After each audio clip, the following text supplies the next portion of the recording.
उसने पैसों के लिए एक ऐसे इंसान से शादी की जो पहले से शादीशुदा और एक बच्चे का पिता भी था। कमला के पति को मरे हुए एक अरसा बीत गया है। अब वो अपने सौतेले बेटे वैभव के साथ रहती है। वैभव के दिल में अपनी माँ को लेकर इतना डर है कि वो अपनी माँ के सामने एक शब्द नहीं बोल पाता। उसकी माँ जो कहती है उसको सर झुकाकर वही मानना पड़ता है। वैभव, तुमने अभी तक घर का काम क्यों नहीं किया? तुमसे कितनी बार कहा है कि सूरज निकलने से पहले तुम घर की साफ सफाई पूरी कर दिया करो। वैभव कुछ नहीं बोलता, चुपचाप सर झुकाए अपनी माँ की बात सुनता रहता है। तभी पास में खड़ा नौकर सुखराम कहता है, मालकिन, वैभव बाबा को रात से तेज बुखार है, इसलिए वो सुबह जल्दी उठ नहीं पाए। उनके बदले मैं घर की साफ सफाई कर देता हूँ। इसे कोई बुखार नहीं है, मैं इसे अच्छी तरह से जानती हूँ। ये सब काम न करने के बहाने हैं। सुखराम काका, बोल दो इसे, सारे घर का काम यही करेगा, और इससे समय पर अपना काम पूरा नहीं किया तो इससे आज का खाना भी नहीं मिलेगा। मगर मालकिन, वैभव बाबा की सच में ही तबीयत खराब है, आप एक बार देख तो लीजिए। कमला बिना कुछ बोले वहां से चली गई और बेचारा वैभव तेज बुखार में भी काम करता रहा। कमला वैभव की शादी एक ऐसी लड़की से कराना चाहती थी जो अनपढ़ हो और कमला से इसी तरह डरे जिस तरह वैभव डरता है, ताकि वैभव की सारी जायदाद और धन दौलत उसकी मुट्ठी में रहे। लेकिन आज के ज़माने में ऐसी लड़की मिलना मुश्किल है।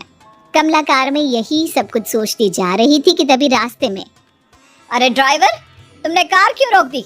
और ये इतना शोर कैसा? मैडम, आगे कुछ बंजारों का खेल चल रहा है, इसलिए भीड़ लगी है। मैं अभी भीड़ को साइड में करवाकर कार निकालता हूँ। ड्राइवर भीड़ को साइड करके कार निकालने की कोशिश करने लगा कि तभी कमला की नजर रस्सी पर चल रही एक फुलवा नाम की बंजारन पर पड़ी। क्यों ना मैं इस बंजारन की शादी वैभव से करा दूं? ये तो अनपढ़ लग रही है, मेरे पैरों तले दबकर भी रहेगी। मुझे अभी इसके माँ बाप से बात करनी होगी।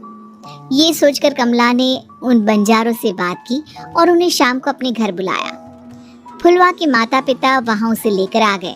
उन्होंने इतना आलीशान घर पहले कभी नहीं देखा था। अच्छा हुआ आप लोग आ गए। देखिए, मुझे घुमा फिरा कर बात करने की आदत नहीं है, इसलिए सीधे सीधे मुद्दे पर आती हूँ। मुझे आपकी बेटी बहुत पसंद है। मैं अपने इकलौते बेटे की शादी आपकी बेटी फुलवा से कराना चाहती हूँ। इसके बदले में आप जो चाहो वो ले सकती है। तभी फुलवा की माँ कहती है, ये क्या कह रही है मैम साहब? कहीं आप हमारी गरीबी का मजाक तो नहीं उड़ा रही ना? आप मेरे बेटे से मिल लो। अगर आपको मेरा बेटा पसंद आता है तो मैं कल से ही शादी की तैयारी शुरू कर दूंगी। सुखराम, सुखराम, वैभव को लेकर आओ। फुलवा अपनी माँ के कान में फुसफुसाती है, माँ, कहीं इस मेम साहब का छोरा पागल तो ना है? फुलवा अपनी माँ से बात कर रही होती है कि वैभव वहाँ आता है। फुलवा उसे देखती ही रह जाती है और उसके माता पिता उसकी शादी तय कर देते हैं। शादी वाले दिन किसी को फुलवा और वैभव की बेमेल विवाह की बात समझ में नहीं आती। फिर भी एक औरत कमला से पूछ ही लेती है, कमला जी, आपने अपने इकलौते बेटे की शादी देहाती गवार से क्यों करा दी? ये बंजारन आपके घर की बहू बनने लायक तो नहीं है। कम से कम अपने स्टेटस का ही ख्याल कर लिया होता। बहू तो अपने टक्कर की लाती, आपने तो बंजारन को ही बहू बना लिया। अब कमला को समझ में नहीं आ रहा था कि इस बात का क्या जवाब दे। वो कुछ देर चुप रही और सोच समझ कर कहती है, बहन जी, आपको तो पता है आजकल के बच्चे किसी की बात कहाँ सुनते हैं। मैं तो अपनी बहू एक पढ़ी लिखी और अपनी सोसाइटी की ही ढूंढ रही थी। लेकिन मेरे बेटे ने मेरे सामने इस बंजारन को लाकर खड़ा कर दिया। बोला कि मैं शादी करूंगा तो इसी से। अब भला मैं क्या करती, मुझे अपने बेटे के सामने झुकना ही पड़ा। कमला की ये बातें सुखराम भी सुन रहा था। उसने ये सारी बातें वैभव को जाकर बता दी। काका, मैं तो फुलवा को जानता भी नहीं, फिर माँ मेरे बारे में झूठ क्यों कह रही है? अरे बेटा, तुम कितने भोले हो, तुम्हें कुछ भी नहीं पता। तुम्हारे पिता अपनी सारी संपत्ति तुम्हारे नाम करके गए हैं। तुम्हारी माँ नहीं चाहती कि ये संपत्ति तुम्हें मिले, इसलिए उन्होंने तुम्हारी अनपढ़ लड़की से शादी करवाई ताकि तुम्हारी तरह वो भी अपने हक के लिए आवाज ना उठा सके। सुखराम काका, मैं क्या करूँ, आप ही बताओ। माँ के सामने आते ही मेरे हाथ पैर कांपने लगते हैं। मैं माँ को कुछ भी नहीं कह पाता। वे दोनों बात कर ही रहे थे कि अचानक कमला वहां आ गई। कमला को देखकर दोनों घबरा गए। तुम दोनों फिर कभी बातें कर लेना, अभी फेरों का समय हो गया है, चलो जल्दी आओ। इस तरह फुलवा और वैभव की शादी हो गई। अगले दिन कमला ने फुलवा को बुलाया और उसे नसीहत देने लगी। देख बंजारन, तुझे मैंने अपनी बहू बना तो लिया है, लेकिन तुझे इस घर में आँख कान मुंह बंद करके रहना होगा। घर का काम कर और अपने पति से मतलब रख, समझी? कमला का ऐसा रवैया फुलवा को बिल्कुल समझ में नहीं आया। उसने वैभव से इस बारे में बात की। सुनिए ना, माँ जी ने जिस तरह मुझसे बात की मुझे अच्छा नहीं लगा। शादी से पहले तो वो मुझसे बहुत अच्छे से बात कर रही थी, लेकिन शादी के बाद उन्हें क्या हो गया? तुम ज्यादा मत सोचो, जैसा माँ कहती है वैसा ही करो। ये कहकर वैभव वहां से चला गया। अगले दिन वैभव को घर के नौकरों की तरह काम करता देख फुलवा को बहुत हैरानी हुई। फुलवा ने इस बारे में सुखराम काका से बात की तो सुखराम काका ने फुलवा को सारी बात बता दी। अब फुलवा को समझ में आ गया कि उसकी सास ने एक बंजारन को बहू क्यों बनाया। एक दिन वैभव घर का काम कर रहा था, तभी उससे कांच की प्लेट टूट गई। किसने गिराई ये कांच की प्लेट? वैभव को वहां खड़ा देख कमला ने छड़ी से उसे मारना शुरू कर दिया। उसके पैर में कांच चुभ गया और खून बहने लगा, लेकिन फिर भी कमला उसे मारे जा रही थी। ये देखकर फुलवा ने कमला के हाथ से छड़ी छीन ली और तोड़कर फेंक दी। बंजारन, तेरी इतनी हिम्मत, तूने मेरे हाथ से छड़ी छीनी? कमला फुलवा को थप्पड़ मारने ही वाली थी कि फुलवा उसका हाथ पकड़ लेती है। ओ ससुमा, मैंने मॉम की गुड़िया ना समझ लियो। बंजारन, ईंट का जवाब पत्थर से देना जानती हूँ।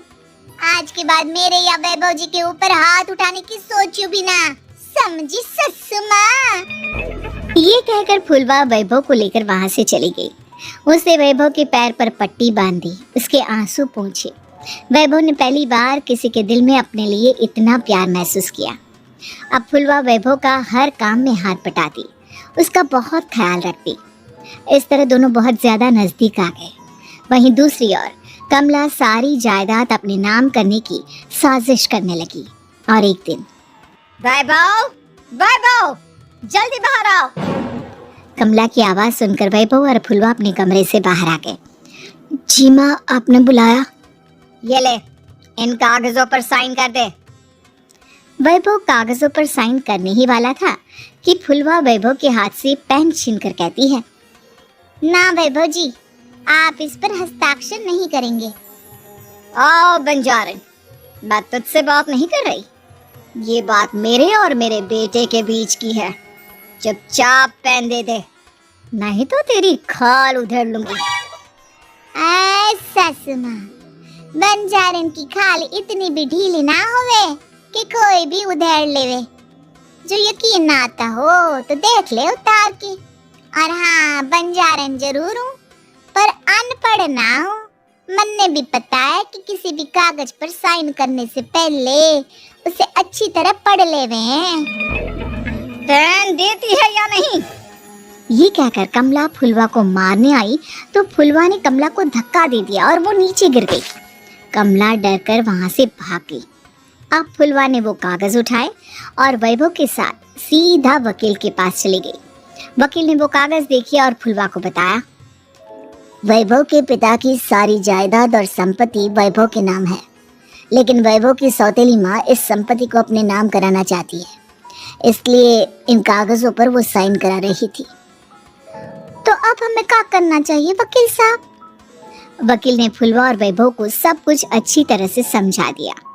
अब दोनों घर पर पुलिस को लेकर पहुंचे। कमला पुलिस को देखकर घबरा गई। पुलिस ने कहा, आपके नाम की कंप्लेंट हुई है, आपको हमारे साथ थाने चलना होगा। कंप्लेंट? कैसे कंप्लेंट? आप अपने सौतेले बेटे पर बहुत अत्याचार करती हो। धोखे से सारी जायदाद अपने नाम करा रही थी। अब नहीं इंस्पेक्टर साहब, जरूर ये मेरी बहू की कोई साजिश है, इसने गलत कंप्लेंट की है। मैडम, शिकायत आपकी बहू ने नहीं बल्कि आपके बेटे वैभव ने की है। कमला वैभव का नाम सुनकर दंग रह गई। जिस बेटे ने कभी उसके सामने सर नहीं उठाया था, आज वही बेटा उसके सामने पुलिस को ले आया है। वैभव, तुम्हारी इतनी हिम्मत कि तुम पुलिस को ले आए? हाँ माँ, मैं लाया हूँ पुलिस को, और मेरे अंदर इतनी हिम्मत कभी ना आती अगर फुलवा मेरा साथ ना देती। आपने बंजारन बहू को लाकर अपने ही पैर पर कुल्हाड़ी मारी है माँ। मैडम, आपकी बातें खत्म हो गई हो तो चलो हमारे साथ। वैभव, मुझे माफ कर दो, मुझे थाने मत भेजो। आज के बाद मैं तुम्हें कभी नहीं मारूंगी, तुम्हें कभी परेशान नहीं करूंगी, मुझे माफ कर दो। वैभव अपनी कंप्लेंट वापस ले लेता है और पुलिस वहां से चली जाती है। वैभव अपनी सौतेली माँ से कहता है, मैंने पुलिस को वापस तो भेज दिया है, लेकिन मैं आपको माफ नहीं कर सकता। आपने बचपन से आज तक कभी मेरे सर पर हाथ नहीं रखा, हमेशा मुझे मारती रही, नौकरों की तरह बर्ताव करती रही। आप इस घर में नहीं रह सकती, चली जाइए यहाँ से। कमला घर छोड़कर चली गई और सड़क किनारे खड़ी होकर सोचने लगी, काश मैंने वैभव को माँ की तरह प्यार किया होता तो आज मैं इस तरह से बेसहारा ना हो जाती।